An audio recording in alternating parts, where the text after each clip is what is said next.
মুখ্যমন্ত্রী মমতা বন্দ্যোপাধ্যায় জনসভার কাজ খতিয়ে দেখতে কোচবিহার রাসমেলা ময়দানে আসলেন কোচবিহার জেলা পুলিশ সুপার সন্দীপ কাররা। আগামী 9 ডিসেম্বর কোচবিহার রাসমেলা ময়দানে জনসভা করতে আসছেন মুখ্যমন্ত্রী মমতা বন্দ্যোপাধ্যায়। মুখ্যমন্ত্রী এই জনসভাকে ঘিরে গতকাল থেকেই দেখা গিয়েছে জনসভার প্রস্তুতি শুরু হয়ে গিয়েছে। বর্তমানে ওই কাজগুলো কতটা এগিয়ে গেল তা খতিয়ে দেখতে কোচবিহার রাসমেলা ময়দানে আসলেন police super Sandeep কাররা।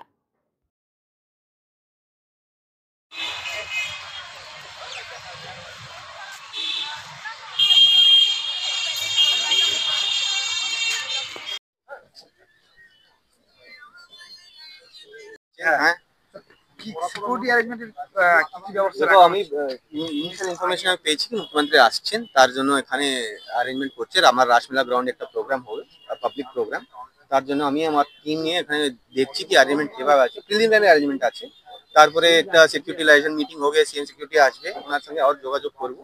And initially visited and secure check কি কি অ্যারেঞ্জমেন্ট কি আছে, কোথায় বসবেন লোকরা, ম্যাডাম কোথায় থেকে আসবেন, ওর security wise what are the arrangements we have. ওটাই ছিল আজকে। গভর্নমেন্ট কোনো মিটিং হচ্ছে না? এখনো পর্যন্ত আমার আইডিয়া শুধু পাবলিক মিটিং আছে, পাবলিক মিটিং আমি করাচ্ছি। যদি কোনো অ্যাডমিনিস্ট্রেটিভ মিটিং থাকে আমি আপনাকে জানাবো, ঠিক আছে? Thank you.